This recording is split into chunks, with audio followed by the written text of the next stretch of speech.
L'anime débute dans une ville en proie aux flammes, sa destruction causée par des créatures monstrueuses et grotesques. Les rues sont plongées dans le chaos, et les habitants, terrifiés, tentent désespérément de survivre au milieu de la dévastation. Une silhouette monstrueuse se délecte de la peur et du désespoir qu'elle a semé. Elle proclame son désir de couper tous les liens et relations dans le monde, annonçant ainsi son objectif ultime. À ce moment-là, une équipe ressemblant aux Power Rangers arrive pour affronter le monstre, déterminé à arrêter cette destruction. Leur leader, Red, appelle leurs robots spécialisés pour renforcer leurs capacités. L'équipe fusionne avec leurs alliés robotiques, formant le Maximum Power Ranger, armé de l'épée du pouvoir. Ils se préparent pour une attaque décisive, mais le monstre contre-attaque avec de puissants rayons d'énergie bleue que l'équipe évite de justesse.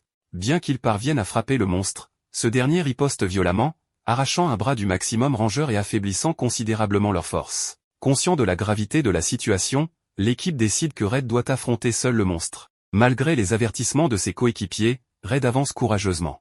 Le monstre se moque de sa bravoure, mais Red réplique en affirmant que les liens et les espoirs du monde sont sa source de force. Leur affrontement final est intense, Red subissant de graves blessures. Contre toute attente, il porte un coup décisif, tuant le monstre et détruisant sa base. Épuisé et grièvement blessé, il confie l'avenir à ses camarades, semblant se sacrifier dans le processus. Dans ces derniers instants, Red exprime son désir de rester un peu plus longtemps avec ses amis. Contre toute attente, il se réveille dans un monde ancien et étrange. Désorienté, il réalise qu'il a survécu. Observant cet environnement inconnu, il murmure, incrédule, en se demandant où il se trouve et pourquoi il a été épargné. Pendant ce temps, dans une autre partie de ce monde, un être mécanique appelé Golem attaque un groupe d'aventuriers. Ces derniers luttent pour se défendre, observés par une jeune fille nommée Hydra. Déçu par leur échec, Hydra ordonne à Golem de s'arrêter et critique sévèrement les aventuriers. L'un d'eux, prétendant avoir des origines nobles, proteste, mais Hydra ignore ses revendications et ordonne à Golem de les expulser, ce qu'il fait sans hésitation.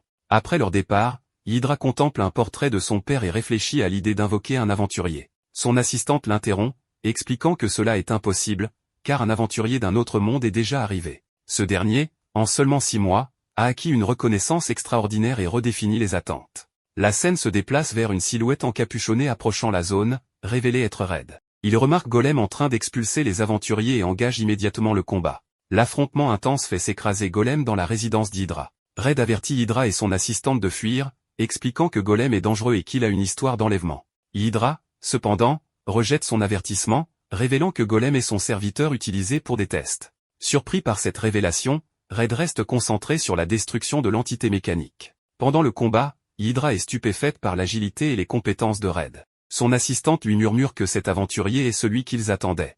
Retirant sa cape, Red déclare « Alors, vous avez déjà commencé à me tester ». Hydra rétorque « Non, c'est toi qui as lancé cela ». Tandis que Red se prépare à se transformer, Hydra l'observe, stupéfaite par ses paroles et actions. Après sa transformation, son choc grandit lorsqu'il n'émet aucun signe d'énergie magique. En examinant son équipement et ses vêtements, Hydra remarque l'absence de propriétés magiques et décide de l'observer calmement pour percer ce mystère. Red libère alors une attaque flamboyante qui détruit Golem en un seul coup dévastateur. Hydra reste figée, incapable de comprendre ce qu'elle vient de voir. Revenu à son état normal, Red demande s'il a réussi le test. Encore sous le choc, Hydra confirme. Ravi, Red se présente, et Hydra fait de même, en présentant également son serviteur, Poséidon. Plus tard, dans le bureau d'Hydra, Red révèle qu'il vient d'un autre monde, une révélation qui stupéfie tous les présents. Hydra, cependant, trouve l'affirmation plausible, notant que ses capacités surpassent tout ce que leur monde pourrait produire. Elle ajoute que ses manières et son comportement sont également inhabituels, ce qui soutient davantage son origine. Hydra établit ensuite un parallèle avec une ancienne légende concernant un héros venu d'un autre monde qui avait jadis scellé le roi démon, laissant Red stupéfait par cette comparaison. Puis, Hydra critique ouvertement le style vestimentaire de Red, affirmant que son goût est mauvais et que tout est en rouge, cela n'est pas plaisant. Pris au dépourvu, Red explique que dans son monde, ce style était très apprécié, surtout par les enfants, et que le rouge était une couleur très populaire. Hydra rejette son explication avec désinvolture, l'incitant à se concentrer sur le travail à venir. Hydra confie à Red sa première mission, collecter du métal de mana. Curieux à propos de cette matière, Red montre de l'intérêt et demande des détails supplémentaires. L'assistant d'Hydra lui explique que le métal de mana est une substance récemment découverte, créée lorsque le mana magique qui circule à travers la Terre jaillit sous forme d'explosion avant de se solidifier en cristaux. Hydra précise qu'elle a besoin que Red rassemble ces cristaux pour ses recherches.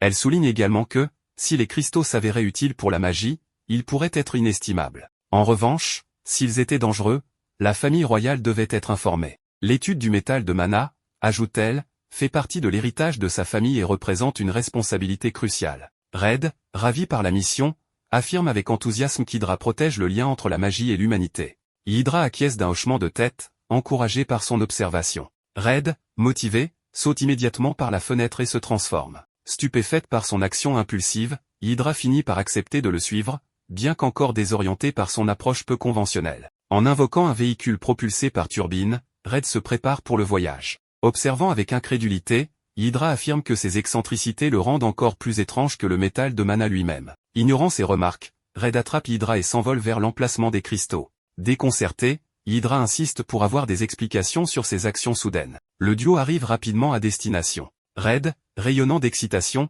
affirme qu'ils sont arrivés vite, vu qu'ils n'ont pas rencontré de monstres. Hydra, exaspéré, corrige son affirmation en précisant qu'ils ont affronté 3 monstres volants et qu'il a foncé dans chacun d'eux. Impassible face à ces critiques, Red continue avec enthousiasme, prêt à explorer le donjon. Hydra, s'arrêtant un instant, murmure pour elle-même que tout ce que Red fait épuise son énergie mentale et physique. Malgré tout, elle le suit à l'intérieur du donjon. Dans le site, Hydra affronte un seul monstre et le vainc avec ses sorts magiques, tandis que Red utilise ses capacités de Power Ranger pour éliminer un grand groupe de monstres avec diverses techniques. Cette performance laisse Hydra perplexe, constatant qu'il élimine un grand nombre de monstres alors qu'elle peine à en gérer un seul. Elle décide néanmoins de ne pas se plaindre, car ses efforts jouent en sa faveur. Red exécute une attaque finale avec son arme unique, annihilant tous les monstres dans une explosion. Hydra observe avec frustration, remarquant que son arme étrange détruit les monstres de manière à rendre les ressources qu'il laisse inutilisables. Une fois le combat terminé, Red affirme que ces monstres étaient incroyablement faibles, comparables aux fantassins d'un groupe appelé les coupeurs de liens. Cette remarque pousse Hydra à réfléchir sur la contradiction apparente de ses propos concernant les monstres et les coupeurs de liens. Red précise que ce groupe est dirigé par une entité qui cherche à priver les gens de leurs relations et de leurs connexions pour les contrôler. Il ajoute qu'il s'est levé pour leur faire face avec le soutien de ses amis, formant une équipe appelée les Kizuna 5. Hydra exprime son incompréhension face à ces explications. Red continue en expliquant que tout cela s'est passé 6 mois avant son arrivée dans ce monde. Il exprime l'espoir que ses amis soient en sécurité.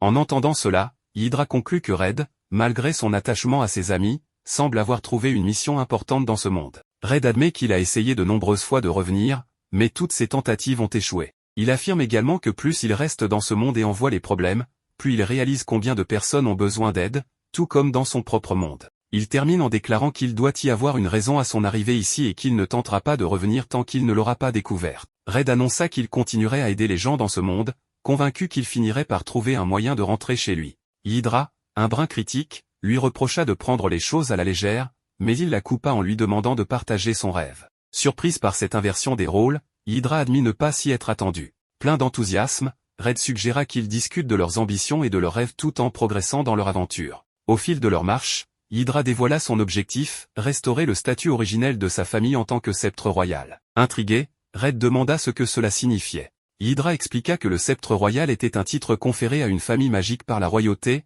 les chargeant de superviser les études magiques pour le bien du royaume. Pendant des générations, sa famille, les Arvoln, avait honoré ce rôle avec fierté, apportant joie et prospérité au peuple. Cependant, elle évoqua un événement tragique survenu 10 ans auparavant. Son père, leader de leur famille, avait perdu une bataille pour conserver ce titre, ce qui entraîna leur exil. Le sceptre royal actuel, expliqua-t-elle, utilisait la magie pour s'enrichir en soutenant chevaliers et nobles à des fins personnelles. Hydra jura de tout faire pour récupérer ce titre et l'utiliser à nouveau pour aider le peuple. Elle conclut avec passion, « C'est mon rêve ». Touché par ces paroles, Red resta sans voix. Percevant sa réaction, Hydra ajouta, « C'est un rêve enfantin. Tu peux te moquer si tu veux, ça m'est égal. » Mais au lieu de se moquer, Red lui saisit la main et déclara avec enthousiasme, « Je suis tombé amoureux de ton rêve. Aider les gens et leur apporter du bonheur grâce à la magie est le meilleur rêve qui soit. » Libérant sa main, il poursuivit, « Continuons notre mission. » Soudain, un crâne tomba devant Hydra, la faisant sursauter, tandis qu'elle remarquait d'autres restes squelettiques d'aventuriers ayant échoué à cet endroit.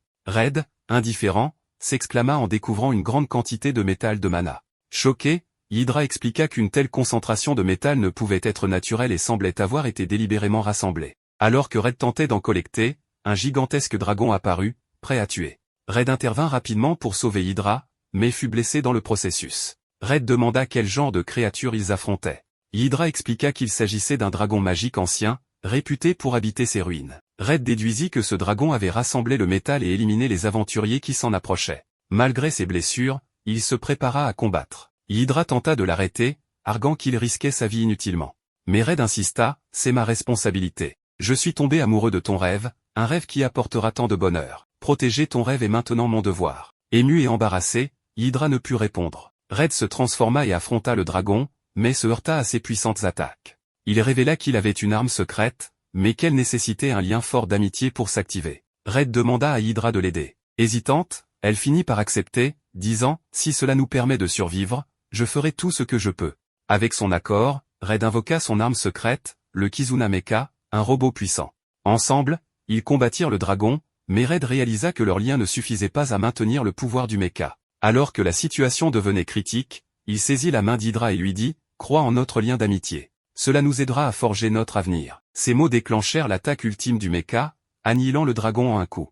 Le lendemain, Red retourna à la guilde pour une nouvelle mission. À sa grande surprise, Hydra annonça qu'elle devenait aventurière. Devant les regards stupéfaits, elle expliqua qu'elle souhaitait étudier de près les pouvoirs de Red pour créer une invention révolutionnaire capable de l'aider à rentrer chez lui, tout en l'aidant à récupérer le sceptre royal. Ému par sa détermination, Red déclara qu'il sentait qu'il était venu dans ce monde pour rencontrer Hydra. Ces paroles la laissèrent rouge de confusion, mais elles marquèrent le début de leur nouvelle aventure commune. Alors que Red amorçait sa transformation, Hydra l'observa avec attention, analysant chaque détail. Elle constata qu'il ne présentait aucune différence physique notable avec les habitants de son monde, sauf une anomalie frappante, il était dépourvu de mana et pouvait se transformer sans utiliser de magie. Intriguée par ce mystère, elle sortit une seringue et annonça qu'elle souhaitait prélever un échantillon de sang pour mesurer ses niveaux de mana. Red réagit de manière inattendue en reculant, visiblement effrayé, passant de guerrier intrépide à patient réticent. Hydra, étonné, haussa un sourcil en soulignant le contraste avec la bravoure qu'il avait montrée au combat. Red tenta de s'expliquer nerveusement, affirmant que cette situation était totalement différente. Les membres de la guilde, témoins de la scène, peinaient à contenir leur rire, amusés de voir cet aventurier redoutable déstabilisé par une simple seringue. Avant qu'Hydra ne puisse insister, un employé de la guilde s'approcha pour lui remettre un badge de statistique, un appareil symbolisant son nouveau statut d'aventurière et conçu pour afficher ses capacités. En appuyant sur le bouton du badge, un écran lumineux projeta ses statistiques, laissant Hydra et Red stupéfaits par le niveau de détail affiché. L'employé de la guilde expliqua qu'en tant que membre de la prestigieuse famille Arvoln, Hydra possédait naturellement une intelligence exceptionnelle et une grande maîtrise de la magie. Red, enthousiaste, la félicita chaleureusement en exprimant sa conviction qu'elle deviendrait le prochain sceptre royal. Il loua ses capacités magiques, qu'il qualifia d'extraordinaires. Gêné par ses éloges, Hydra balaya ses compliments d'un geste en affirmant qu'il exagérait. Curieuse des statistiques de Red, elle décida de les consulter elle-même, persuadée qu'elles éclaireraient ses pouvoirs. Lorsque les données s'affichèrent, l'expression d'Hydra passa à la stupéfaction. Elle révélait une puissance et des traits uniques hors du commun. Red était décrit comme passionné, ambitieux et profondément lié aux autres. Ses capacités incluaient la transformation grâce au lien board, la découpe de l'acier avec facilité, et des coups de poing atteignant une intensité de 60 000 degrés Celsius, capable de pulvériser des ennemis en un seul coup. L'ampleur de ses aptitudes laissa Hydra sans voix. Red, inquiet, voulut savoir ce qui n'allait pas. Hydra répondit que les données étaient totalement incompréhensibles, bien au-delà de ses attentes. Avant qu'il ne puisse réagir, deux aventuriers entrèrent brusquement dans la guilde. Ils s'étaient déjà confrontés au golem d'Hydra, et leur colère était dirigée contre elle. Ils exigeaient son expulsion de la guilde, mais Hydra, ne les reconnaissant même pas, répondit d'un ton désinvolte qu'elle ne pouvait se souvenir de tous les aventuriers qu'elle avait rejetés, tant ils étaient nombreux. Les aventuriers, vexés, l'accusèrent d'arrogance et de prétention. Ils se tournèrent vers Red, l'avertissant de se méfier d'elle, avant de faire mine de partir. Red intervint pour défendre Hydra, reconnaissant son caractère brusque et dur, mais insistant sur le fait qu'elle était fondamentalement bienveillante et sincèrement soucieuse d'aider les autres. L'un des aventuriers, sceptique, ricana et affirma que Hydra n'était que la fille du lâche magicien Audi et qu'elle ne serait jamais une véritable aventurière. Cette insulte heurta profondément Hydra, la laissant momentanément sans voix. Red, furieux, répliqua en exigeant des explications sur cette insulte envers son père. L'aventurier confirma sans hésiter, se moquant de la défaite et de la retraite humiliante de Audi après la perte de son poste de sceptre royal. Hydra tremblait, envahie par un tourbillon d'émotions mêlant choc, colère et douleur. Elle se remémora les paroles empreintes de sagesse de son père, même en perdant leur statut de sceptre royal, leur devoir de guider et d'aider les gens demeurait inchangé. Le souvenir renforça la détermination d'Hydra tandis que les aventuriers riaient avec moquerie. Sa colère éclata soudainement, et elle s'écria avec une voix tranchante et autoritaire qu'ils devaient retirer leurs paroles sur son père. Elle affirma qu'il ne savait rien de lui, ses mots empreints de fureur glaçant les aventuriers et les faisant vaciller. Hydra continua avec plus d'intensité, reprochant aux aventuriers leur échec face à un golem faible et leur rappelant qu'ils n'étaient que des aventuriers de 3e catégorie. Ces paroles cinglantes déclenchèrent la colère des deux hommes, qui dégainèrent leurs armes. Avant que la situation ne dégénère, Red proposa une solution inattendue, régler le conflit par une mission. Cette suggestion surprit tout le monde. Il expliqua qu'un monstre puissant était apparu dans un donjon et proposa que le premier à le vaincre serait déclaré vainqueur. Hydra précisa les conditions, si elle et Red gagnaient, les aventuriers devraient présenter leurs excuses pour leurs remarques sur son père et promettre de ne plus jamais en parler en mal. Elle ajouta qu'en cas de défaite, elle accepterait de faire tout ce qu'il voudrait. Les aventuriers, confiants dans leur expérience dans le donjon, acceptèrent sans hésitation, convaincus de leur avantage. Hydra remarqua leur assurance et en conclut qu'ils devaient bien connaître cet endroit. Une fois dans le donjon, les deux équipes se séparèrent. Les aventuriers évitèrent les chemins les plus dangereux, tandis que Red, en se transformant, libéra une vague d'énergie si intense qu'elle provoqua une petite explosion, attirant l'attention des monstres environnants. Rapidement, les deux groupes furent encerclés, et une bataille féroce s'engagea. Les aventuriers, initialement confiants, luttèrent bientôt pour leur survie face à la horde de créatures. Red, grâce à ses capacités uniques, élimina les monstres avec aisance. Lorsque la situation devint critique, Hydra demanda à Red d'utiliser son arme magique pour conclure rapidement le combat. Red invoqua son Kizuna, mais sa taille massive le bloqua dans les passages étroits du donjon. Frustré, il abandonna l'arme et poursuivit le combat à pied. Hydra le rassura en notant que de nombreux monstres avaient déjà été écrasés sous le poids du Kizuna lors de son invocation. La bataille fit rage, et les aventuriers furent submergés. Sur le point d'être vaincus, ils furent sauvés par Hydra, qui utilisa sa magie pour éliminer les créatures menaçant leur vie. Abasourdis, ils lui demandèrent pourquoi elle les avait aidés malgré leurs insultes. Hydra, tiraillée, répondit qu'elle ne pouvait abandonner quelqu'un qu'elle était en mesure de sauver, en hommage aux enseignements de son père. Elle rappela que son père croyait inébranlablement au devoir de guider et d'aider les autres, quelles que soient les circonstances. Fixant les aventuriers avec détermination, elle affirma qu'elle ne les laisserait pas mourir tant qu'ils ne se seraient pas excusés pour leurs paroles irrespectueuses. Déterminée, Hydra reprit le combat, indifférente aux provocations. L'un des aventuriers murmura qu'elle n'était pas si gentille que ça. Red, amusé, rétorqua qu'elle était plus belle qu'elle n'était gentille, ce qui fit rougir Hydra. Agacé, un aventurier s'écria qu'il devait arrêter de flirter en pleine bataille. Soudain, un immense monstre étrange fit son apparition, répétant sans cesse le mot trésor tout en transportant un coffre sur son dos. Il devint évident que la créature était la cible de la mission. Ni les aventuriers ni Hydra n'avaient jamais vu un tel monstre auparavant, et même les monstres environnants s'enfuirent, terrifiés par son apparition. Red avertit Hydra, soulignant que la créature émettait une aura puissante, comparable à celle d'un général. Mais les aventuriers se moquèrent, accusant Red et Hydra de peur, et rappelèrent que vaincre ce monstre leur garantirait la victoire. En attaquant, ils furent rapidement surpassés, le monstre brisa leurs armes d'un seul coup et faillit les tuer avant que Red n'intervienne pour les sauver. Red fut impressionné par la robustesse du monstre, qui lui rappela une créature similaire qu'il avait affrontée dans son passé. Il se remémora une bataille où son ami Blue, presque vaincu, avait trouvé la force de continuer grâce à sa confiance en lui. Revenant au présent, Red fut interrompu par Hydra, qui l'exhorta à trouver un moyen de surmonter la résistance de la créature. Red se souvint alors de sa deuxième arme secrète, le Victory Kizuna. Sans tarder, il sort un gadget et invoque le Victory Kizuna. Red expliqua que pour que le Victory Kizuna fonctionne pleinement, il devait synchroniser son cœur avec ses alliés. Il demanda l'aide des aventuriers,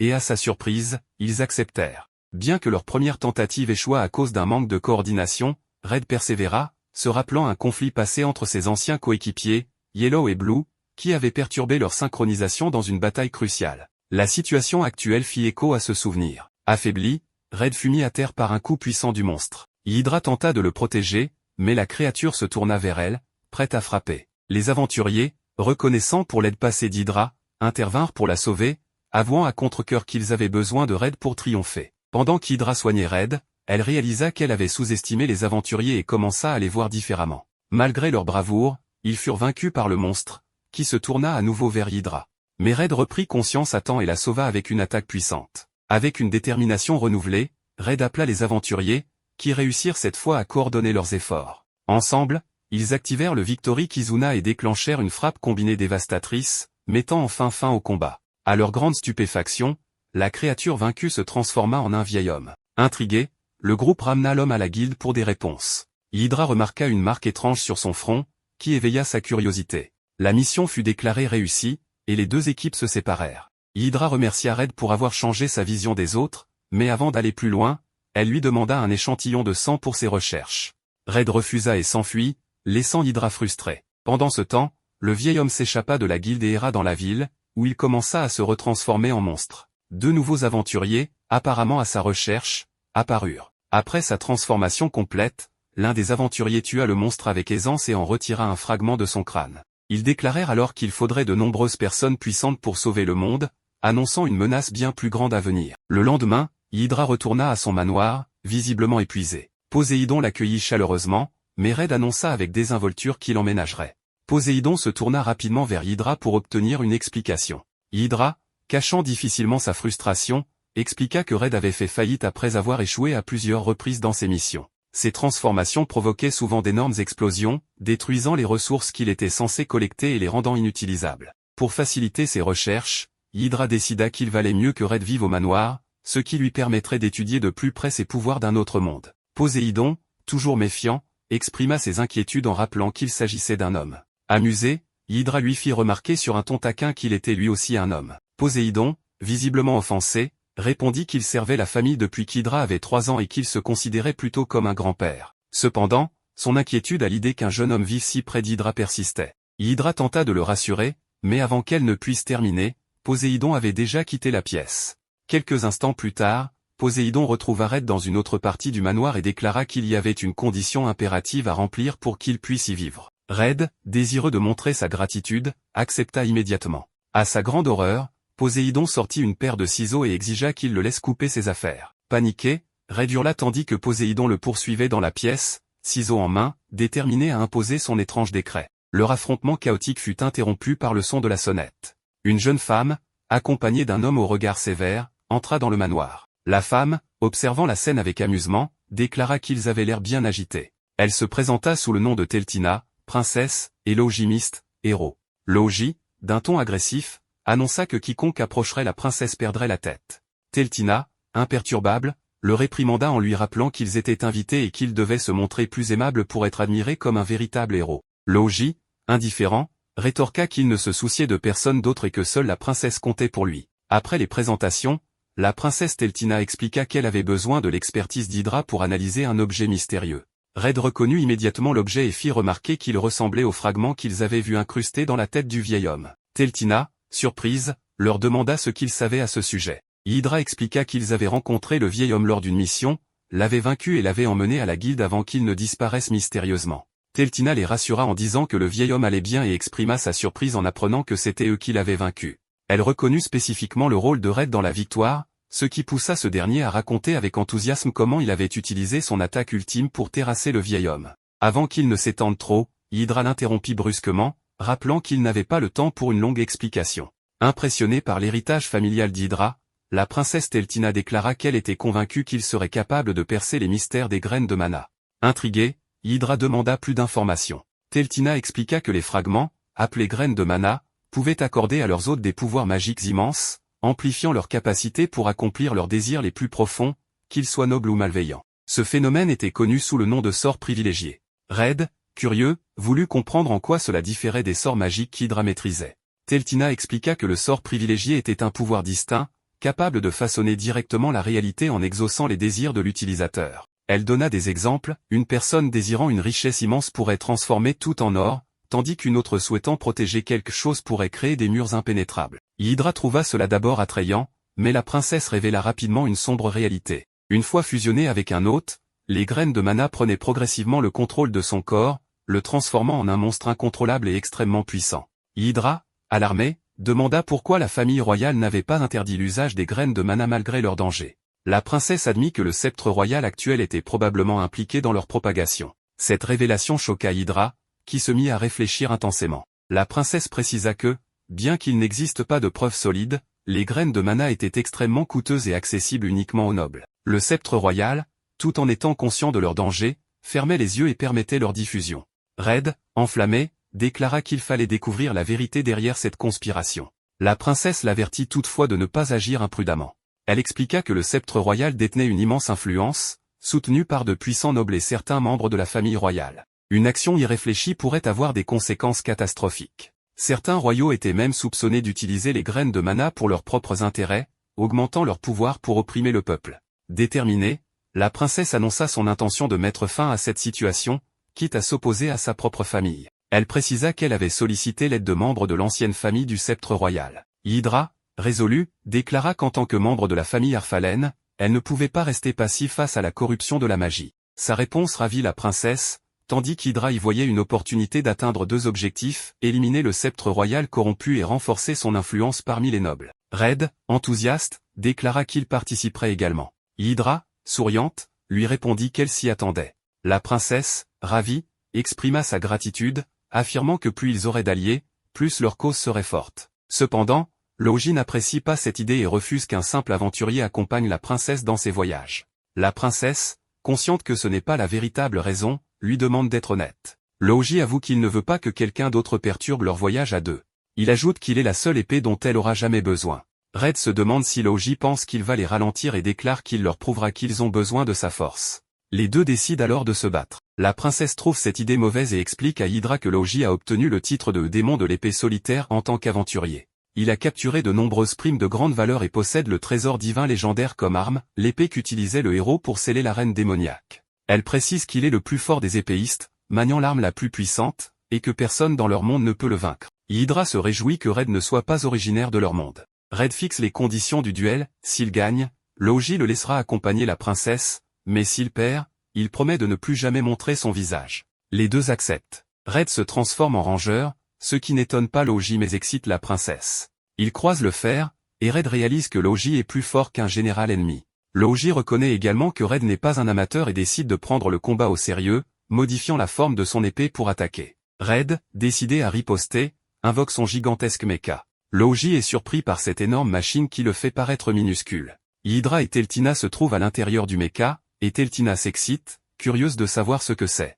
Hydra, confus, rappelle à Red que seuls ceux avec qui il a formé des liens peuvent entrer dans le mecha. Red explique qu'il a simplement fait connaissance avec la princesse, écouté son objectif, et accepté de l'aider. Cela suffit pour former un lien selon lui, ce qui surprend Hydra, qui trouve ses critères bien bas. La princesse fait signe à Logi depuis le mecha, et Logi pense que Red l'a prise en otage. Enflammant son épée, il attaque le mecha, qui peine à riposter efficacement face à sa petite taille. Cela fait comprendre à Hydra que le mecha est inutile contre un adversaire aussi petit. Logi, déterminé à sauver la princesse, redouble d'efforts. Red invoque alors une épée géantée, sachant qu'il ne peut pas frapper Logi directement, utilise une onde de choc pour l'envoyer valser. Plus tard, il retrouve Logi blessé dans la forêt. Bien qu'à peine capable de parler, il refuse toujours que Red rejoigne leur groupe. Teltina lui rappelle sa promesse, s'il perdait, il devait accepter Red. Elle souligne qu'un individu aussi puissant en liberté pourrait devenir une menace plus grande que celle des graines de mana, mais qu'il n'aurait pas ce problème s'il travaillait avec eux.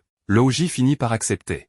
Après cela, Hydra et les autres reprennent leur voyage. Sur le chemin, la princesse annonce qu'ils se dirigent vers Akalina, où le seigneur est soupçonné de posséder une graine de mana. À leur arrivée, elle note que la ville, habituellement animée et diversifiée, est étrangement déserte. Intrigués, ils se demandent ce qui se passe. Hydra pense qu'ils ne pourront pas interroger qui que ce soit sur le seigneur dans ces conditions.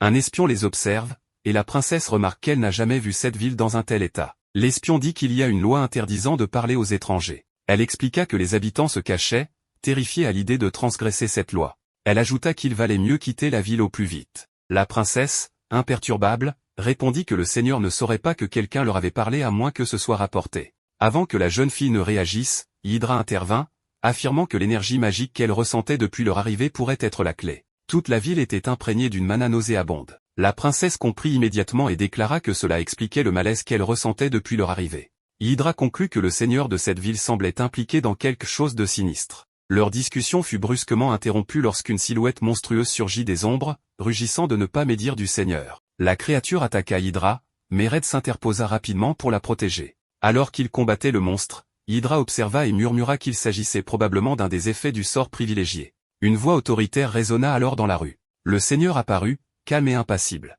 En observant le groupe, il reconnut qu'il connaissait le sort privilégié et se présenta avec un sourire glacial. Il demanda qui ils étaient. La princesse répondit avec assurance qu'elle était la princesse Teltina, troisième princesse de l'Empire d'Avalo, et qu'elle ne tolérerait pas l'oppression de son peuple par la magie. Elle ordonna qu'il cesse immédiatement d'utiliser les graines de mana et qu'il s'en débarrasse. Le seigneur sourit devant son audace, affirmant qu'il n'opprimait pas mais apportait paix et ordre à une ville autrefois chaotique. Ce qu'elle appelait oppression, il le considérait comme de la gouvernance. Red, frustré, l'interrompit pour l'accuser de menacer et contrôler son peuple avec la magie, qualifiant cela de tyrannie. Ignorant Red, le seigneur expliqua que la plupart des habitants étaient autrefois perdus, sans espoir ni raison de vivre. Selon lui, il avait planté les graines de la discipline, les guidant vers un avenir meilleur. Red répliqua en affirmant que ces graines avaient figé le peuple dans la peur et leur avaient volé leur liberté. Il ajouta que guider son peuple signifiait respecter leur volonté et leur permettre de vivre sans crainte. La princesse, appuyant Red, déclara que maintenir paix et ordre nécessitait de prendre en compte les besoins et désirs du peuple.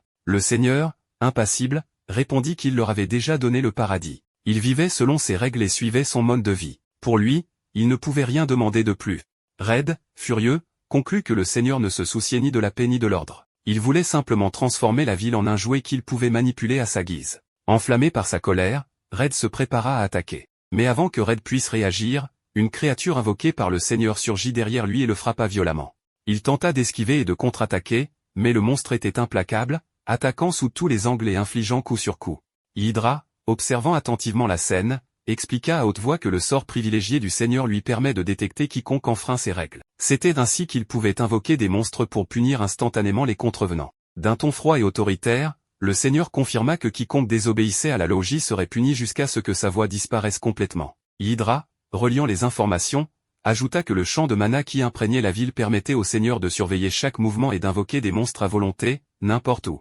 Pour maintenir une telle capacité, ses réserves de mana devaient être colossales. Elle s'arrêta brusquement, réalisant l'ampleur de la situation, et murmura que c'était la puissance des graines de mana. Inquiète pour Red, la princesse se tourna vers Logi et lui ordonna fermement de l'aider. Il préférait le laisser servir d'appât pendant qu'il cherchait la faiblesse du sort du seigneur. La princesse, outrée, lui lança un regard sévère et insista pour qu'il parle honnêtement. Après un haussement d'épaule, Logi avoua qu'en vérité, il appréciait de voir Red se faire battre et lui demanda de lui laisser savourer cela un peu plus longtemps. Exaspérée par son comportement, la princesse lui ordonna d'aider Red sur le champ. Pendant ce temps, Red continuait de lutter désespérément contre le monstre implacable. Il tenta d'invoquer Kizuna, mais la créature du seigneur l'en empêchait à chaque fois, interrompant ses tentatives par des attaques incessantes. Finalement, l'assaut culmina en une frappe dévastatrice, brisant complètement la transformation de Red et le laissant vulnérable, à la merci du seigneur et de son monstre. Soudain, une bombe fumigène explosa, enveloppant la zone d'un épais brouillard. Profitant de la couverture de la fumée,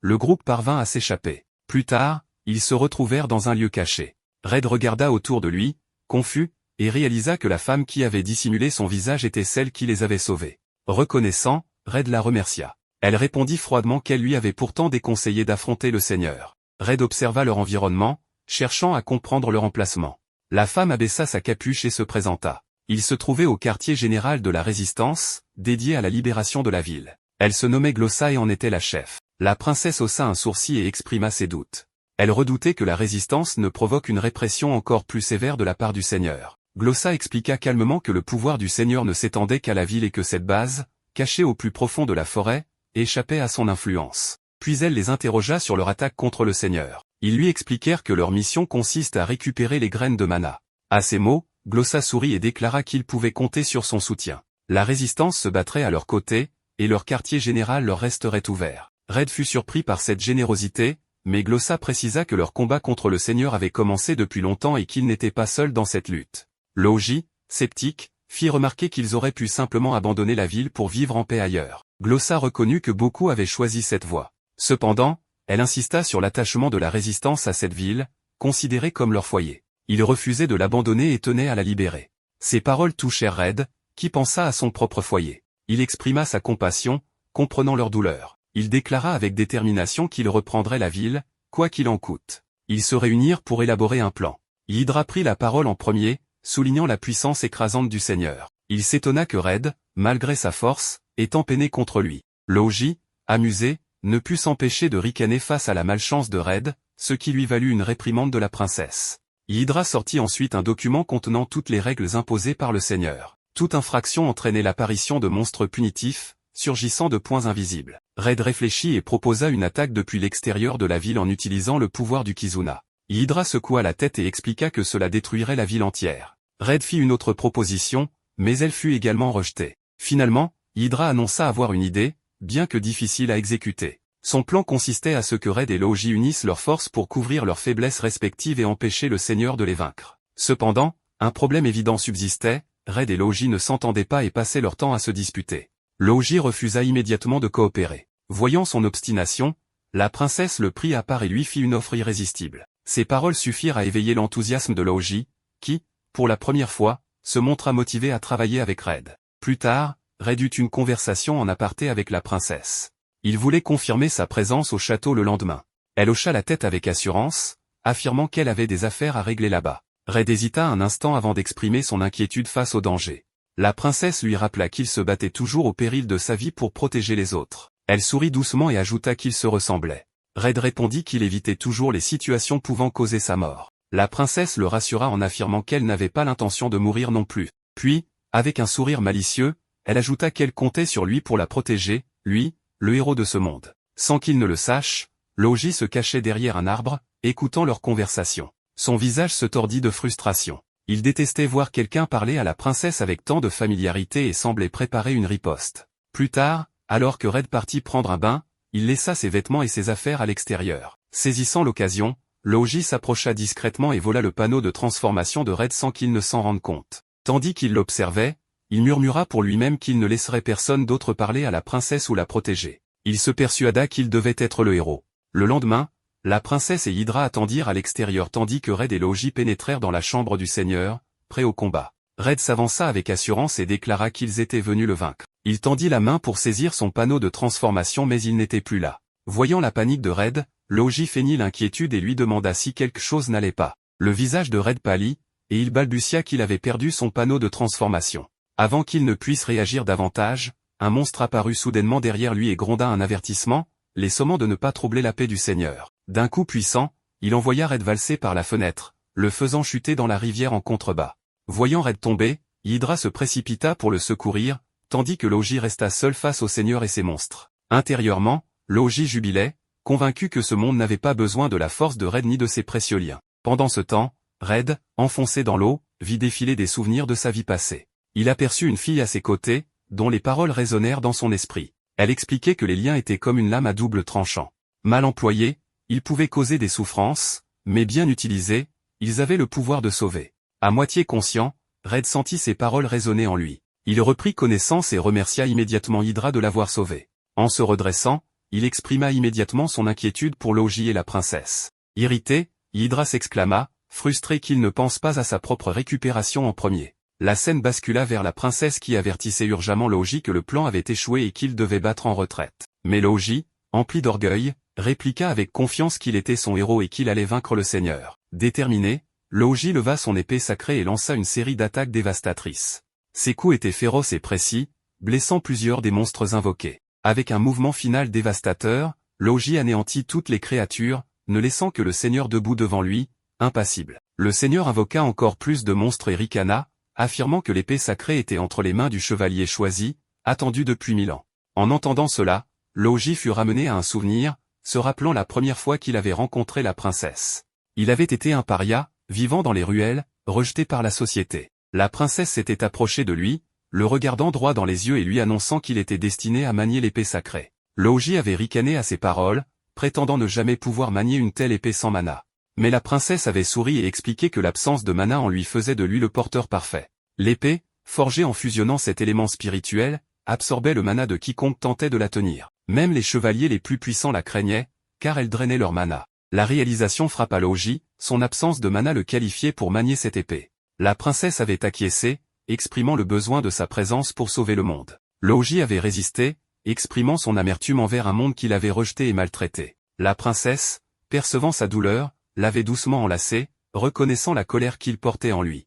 Elle lui avait dit qu'au fond, son désir était d'être accepté pour ce qu'il était. Laoji, enflammé par la colère, avait nié, mais la princesse était restée calme et sincère. Elle lui avait demandé d'être véridique et lui avait promis de rester à ses côtés pour toujours. De retour dans le présent, Laoji serra les poings, ses yeux brillants de détermination.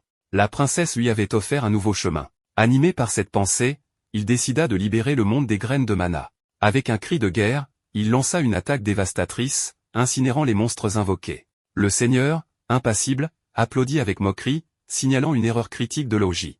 En se retournant, Laoji vit des monstres se rapprocher de la princesse, prêts à frapper. Sans hésitation, il se jeta devant elle, utilisant son corps comme bouclier. Les monstres attaquèrent sans pitié, le frappant avec une force implacable. Le seigneur ricana, soulignant que Laoji n'avait jamais appris à se battre tout en protégeant quelqu'un d'autre. Subissant les assauts, Louji murmura à la princesse de s'enfuir à la première ouverture possible. La princesse, calme et sûre d'elle, lui rappela qu'ils avaient des alliés. Red fit irruption, attaquant les monstres avec force. Hydra suivit, installant une barrière protectrice et tentant de soigner Louji. Celui-ci refusa l'aide, insistant pour que la princesse soit mise en sécurité. Ses blessures étaient graves, et son corps flancha. Red le retint pour l'empêcher de tomber, mais Louji le repoussa. Dans cette lutte, la planche de transformation de Red glissa de sa poche, attirant l'attention de tous. La princesse remarqua que Louji la possédait. Pris au dépourvu, il hésita avant d'avouer sa peur. Il craignait que Red, avec son pouvoir des liens et son absence de mana, lui vole sa place de héros. La princesse prit sa main, lui assurant qu'il restait irremplaçable à ses yeux. Alors qu'il partageait ce moment, la barrière d'Hydra se fissura sous les assauts. Red proposa une alliance, convaincu qu'il était temps d'aller de l'avant. Après un soupir, Louji accepta. Leur synchronisation en combat se révéla imparable. Après un échange féroce, ils portèrent un coup écrasant au seigneur. Cependant, leur victoire fut éphémère. Les graines de mana dans le corps du seigneur libérèrent une énergie incontrôlable, le transformant en un géant monstrueux, son corps massif obscurcissant le ciel.